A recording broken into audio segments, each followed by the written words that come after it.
Tout un été d'écriture, 1, 2, 3, 4, 5 déjà. Alors vous croyez que j'en ai pas assez? Ben non, j'en ai pas assez. Est-ce que c'est vraiment une question d'aller brasser de la matière avec des pelles, des pioches? Non, non, non, non. Je crois qu'au contraire, ce qu'il s'agit de maintenant de conquérir, c'est de la présence, c'est de l'impalpable. Mais le paradoxe de la littérature, c'est que cet impalpable, on va le décrocher en s'approchant encore plus de la chose même, du réel même. C'est ça notre défi poétique. Celles et ceux qui ont lu, par exemple, les cahiers de Malte Lauritz Brigg de Rilke, ils comprennent. Vous savez, le moment où Rilke, jeune marié, vient à Paris, devient secrétaire de Rodin. Waouh, pour l'aider à ses lettres, sa correspondance, qu'est-ce que c'est génial pour un jeune type de 20 ans. Et puis, bon, ils s'entendent pas, il le fout dehors, il passe l'hiver à crever la dalle en lisant du Verlaine, Bibliothèque nationale. Et dans les cahiers de Malte Lauritz Brigg, ce qu'on a, c'est une crèmerie, c'est ses heures de bibliothèque, c'est la salle d'attente à l'hôpital. Et vous voyez, ces espèces de choses où la littérature devient un miracle. Alors, aujourd'hui, j'ai appelé ça B-roll. Je suis sûr qu'il y a plein d'entre vous qui ne savent pas ce que ça veut dire. C'est un mot qu'on utilise plus dans notre petit monde des vidéos YouTube. Mais justement, si on peut faire ça ensemble, c'est qu'on est sur YouTube et qu'on est en vidéo. Alors, B-roll, de quoi il s'agit? Là, j'ai un appareil qui me prend en gros, on voit mon ordi, on voit mes étagères à bouquins, un petit bout, j'essaye que ce ne soit pas tous les jours la même chose. Et ces objectifs, qu'on soit dans un zoom, en général, on est assez grand angle en vidéo. Alors, pour attraper des détails, soit on full zoom à fond, là, j'ai pas de zoom, j'ai une petite focale de 25, soit on change carrément d'objectif. Alors, il y a les objectifs animaliers, ceux qui font des trucs comme ça. Bon, moi, c'est plus modeste, c'est un petit 85, mais vous voyez comment il peut faire loop à travers. Hop là, hop là. Et avec ce truc-là, on peut aller choper, pécho des détails, des toutes petites choses. Et dans la vidéo, c'est ce passage incessant avec de jeu de regard assez pour B-roll. Donc, ce qu'on appelle B-roll, c'est qu'il y a ce qu'on enregistre là qui sert de timeline. Et puis, par-dessus, on va aller attraper des choses beaucoup plus détaillées, un truc qui passe, un objet, une lumière, un reflet, un rideau. Et c'est ça, cette poétique de la vidéo qui, pour moi, permet aujourd'hui, avec des outils qui sont, vous savez, Alain Cavalier ou des gens comme ça, ont inventé ça dès les petits caméscopes à la main. Regardez donc les portraits d'Alain Cavalier. Vous savez, quand il prend des vieux métiers dentelières, tapissières, et puis qui va filmer les mains de ces dames qui font des choses que plus personne ne fait. Où je suis parti, là? Revenons à notre B-roll. Alors, de quoi il s'agit? On a notre point de départ, vous vous en souvenez, proposition 1, on a un retour à la troisième personne, avec narrateur présent ou pas, en général chez vous il y a été, avec des tu, des il, des elle, des on, une situation qui fait émerger un lieu. C'est pas un lieu neutre. Pourquoi vous l'avez choisi? Ça me regarde pas. Mais vous êtes en affinité profonde d'émotion, de connaissance avec ce lieu. C'est pour ça que j'ai voulu qu'on s'en serve d'appui pour l'aventure, que ce micro-point qu'on a exploré dans tous ces angles. Deuxième proposition, on le bloque, on en fait une image. Troisième proposition, on regarde derrière soi ce qu'il y a. Hier, c'était, et si on part, on s'éloigne de point de vue, jusqu'à voir le petit narrateur tout petit là, dans un monde plus large. Et aujourd'hui, cinquième, avec B-roll, je pense que même vous pouvez zapper, c'est-à-dire passer directement de la première à la cinquième, ou si vous faites la première à la deuxième, si vous coincez à la troisième et quatrième. Qu'est-ce que ça peut faire? Entrez donc aujourd'hui. Alors, ce que je veux faire aujourd'hui, c'est que ce lieu, on va le reprendre, et on va le reprendre par une proposition négative. Dans ma tête, ce matin, en me réveillant, c'était et on ne voit pas que, et on n'aurait pas deviné que, on ne remarque pas que. Donc quelque chose où l'écriture va révéler ce qui, dans l'expérience simple, n'est pas perceptible. Et pourtant, il suffirait qu'on vous le change ou qu'on vous mette un petit élément incongru à la place, et puis vous devineriez tout de suite lequel c'est. Beaucoup d'entre vous ont déjà utilisé Google Street View et hier je vous avais demandé pour cet exercice d'éloignement de rester dans l'image mentale du lieu, de ne pas utiliser des techniques de documentation de ces petits fragments de réel. Et l'illusion de Google Street View, c'est que quel que soit le fragment de réel que vous utilisiez, en gros, il est documenté, mais il est documenté très partiellement. Alors les deux choses sur lesquelles je voudrais m'appuyer, c'est deux bouquins qui sont d'ailleurs tous les deux chez Inculte, c'est le hasard, enfin non, il n'y a pas de hasard en matière d'édition. Le premier, c'est un grand classique qui s'appelle London Orbital de Ian Mind Sinclair.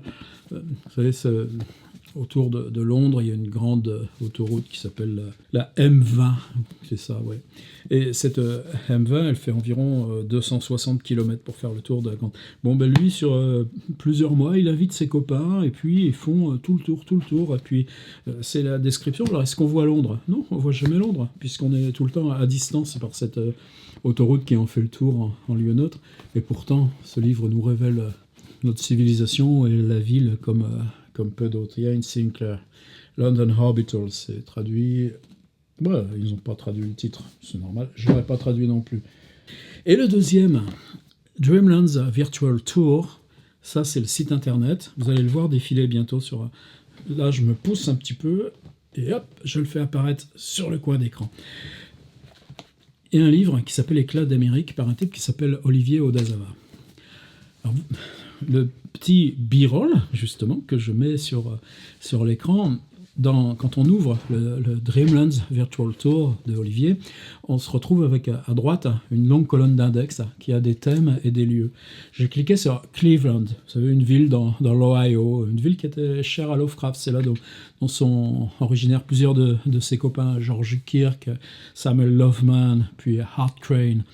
Et il fait un voyage, c'est le seul voyage d'ailleurs qu'il fera dans l'intérieur des États-Unis, 10 heures de train, et il n'y a plus que des toits plats, ça lui plaît pas. Il revient vite sur la côte Est. Mais Cleveland, qu'est-ce qu'il en fait, Odazawa? Lui, il travaille uniquement avec Google Street View, mais il prend des thématiques. Alors ces thématiques, ça pourrait être les enseignes de bistrot, ça pourrait être les stations-service, ça pourrait être justement ces petits détails qu'apparemment nous passent dans la vie ordinaire, comme c'est à sa place, c'est pas plus. Et puis, tout d'un coup, il y a un petit pavillon à un coin de rue. Là, il s'est passé un fait divers. On a attrapé un type parce qu'une femme s'était enfuie. Ce type avait séquestré pendant 12 ans 3 femmes dans sa cave. C'est atroce. Il y a eu plusieurs autres faits divers dans ces maladies américaines qui ne les quittent pas, les pauvres.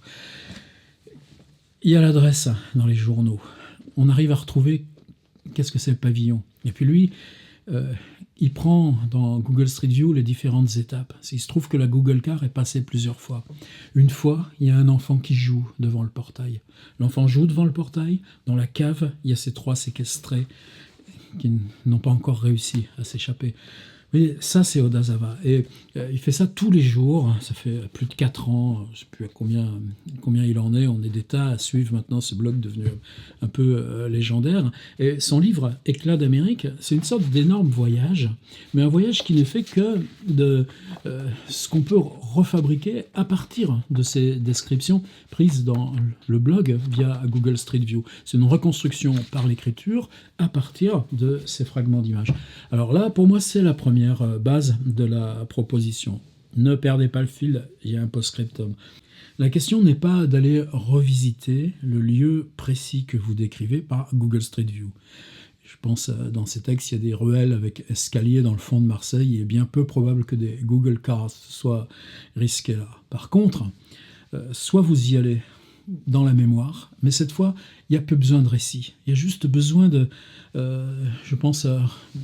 Si j'imagine moi cet escalier étroit dans 2 ruelles dans le haut de Marseille, ben peut-être qu'il y a une rampe en fer forgé le long et que la main va se souvenir du toucher de la rampe ou de sa volute en demi-spirale au bout ou de telle usure de la pierre ou d'une petite herbe qui poussait. À ce moment-là, je pense à Balzac dans Eugénie Grandet, la maison des Grandet, au bout, derrière, il y a une espèce de jardin, et puis à l'endroit où ça donne sur la campagne, ou le potager, je crois, il y a un seuil de 3 pierres, et puis un petit peu d'herbe qui pousse dans ces marches. Est-ce que Eugénie Grandet pourrait exister sans ces herbes? Non, c'est ça le génie de Balzac. Nous, c'est ça qu'on va aller chercher. Alors le post-scriptum, il est là. Hier, il y a une des participantes, mais on se connaît bien, on s'aime, qui dit oh, moi, Google Street View, ce ne sera pas pour moi, demain je boude. Mais je sais qu'elle ne va pas bouder, pourquoi? Parce que si on passe sur son blog, si on est un petit peu paumé et qu'on se promène chez elle, eh bien, on va découvrir qu'il y a une petite cour, que dans cette cour, elle a 3 géraniums, puis des petits machins sous les pots, et on finit par tout connaître, toutes les petites fissures, les couleurs du ciel juste au bout de l'arbre, dans l'angle, qui passe de chez le voisin, ou dans sa rue, qu'est-ce qu'elle va photographier? Un petit carré de fenêtre, un petit tag ou un petite affiche posée sur un mur. Et donc, évidemment, il n'y a pas besoin de Google Street View. Mais l'art de son blog, ce qui fait récit, c'est comment ça nous rapproche du réel, comment ça le fragmente, mais qu'en le fragmentant, ça devient un poème, et un poème fluide, un poème continu, qui évidemment sur le blog passe avec photos, etc. Alors attention, j'ai bien dit, là, vous voyez le rythme, à quoi ça me contraint, là, toutes les arrivées. Bon, ça va, je commence à me faire aider, les routines sont au point, mais quand même, c'est pas léger. Donc, pas d'image, pas de photos. Faites ça sur votre propre site, votre propre blog. Quelqu'un le fait très bien sur le groupe Facebook du site. On a les textes dans l'atelier.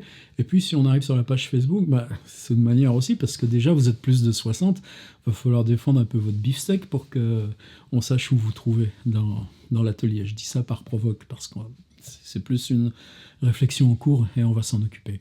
C'est la proposition d'aujourd'hui. J'appelle ça B-roll parce que, avec nos petits outils de vidéo, c'est ce qu'on va aller chercher. Tous ces petits détails qui, dans l'expérience quotidienne, on est à un carrefour. Pensez à cette idée du carrefour. Il y a un exercice dans mon livre, là, Outils du roman, qui est un grand classique de l'écriture. On se plante dans un carrefour et puis on dit tout ce qu'on voit. Eh bien, ces petits détails qu'on va aller choper, hop, comme ça, on va se les coller, et c'est ça qui va faire la poésie du texte, comme dans les cahiers de Malzoritz-Brigg, et comme quelqu'un comme Odazawa sait le faire en allant travailler par des thématiques qui peuvent être complètement folles, c'est-à-dire, je suis dans Google Street View, la voiture, elle passe dans la rue, qu'est-ce qu'on aperçoit des intérieurs? Et si je chope ces intérieurs, que je les grossis, que je les rends un peu plus nets, qu'est-ce que même Google Street View me dévoile des intérieurs d'une ville? Tout est possible. Par contre, j'insiste, on reste sur le premier lieu. Alors toutes les triches sont possibles. Vous ne savez pas comment y revenir à votre premier lieu. Vous avez envie d'être sur Google Street View, eh bien, prenez un lieu qui ressemble. Nous, on ne fera pas la différence. Et c'est là où ça va commencer à passer à la fiction. C'est vous qui décidez de la réalité que vous montrez. La réalité que nous, lecteurs, on projette à travers le texte, c'est la réalité que nous, on s'invente par les images fournies par le texte. Là, donc, plein d'enjeux. Quelque chose de très simple, on se remet au même endroit et on va choper détail. Mais cette discontinuité, elle a besoin d'aucun appareil narratif. C'est cette discontinuité qui, en s'affirmant comme présence, va devenir poétique et va devenir fluide. Vous ne posez même pas la question de où est mon narrateur, qu'est-ce qu'il voit. Il y a ça, c'est en l'air, c'est un bout d'arbre, c'est un truc qui prend une fenêtre, du linge qui sèche. Ok, c'est bien. Qu'est-ce qu'il y a par terre? C'est quoi le bitume? On travaillera aussi sur l'idée des sols dans la ville à mesure qu'on va avancer. Allez, c'est tout pour aujourd'hui. Mais moi, c'est un peu bizarre d'être soumis à tout cet afflux de textes et de contributions. Quelquefois, on met ça sur les étagères comme dans les entrepôts d'Amazon. Mais quel plaisir il y a à cette aventure. Et le sentiment qu'elle est vraiment neuve. Mais justement, aujourd'hui, on en met un coup à l'arrache sur la poétique de la prose, sur la poétique de la ville. À vous de savoir aussi si vous me faites 2 lignes, et puis je reviens à la ligne, et puis j'en fais 2 lignes, et puis je reviens à la ligne, et puis je fais 2 lignes. Attention, ça passe mal. Vous pouvez très bien travailler par bloc. Odazawa, c'est ça qui est fort. On a des bouts, des fragments qui peuvent être pris directement de son blog, mais ça devient de la masse. Pensez à cette histoire de masse. Pensez à cette histoire de timeline du film, là, comme la vidéo là où je vous parle, et puis que le B-roll, lui, il va aller attraper un détail, mais que ça va être un film sur le film. Ça va ? On est parti, à vous, la présence de tous ces petits éclats qui forment cette affection qu'on a pour ces lieux qui ont supposé une relation intérieure à vous-même telle que vous en faites écriture et que c'est ça le point de départ de nos villes qui vont faire une seule ville. À demain.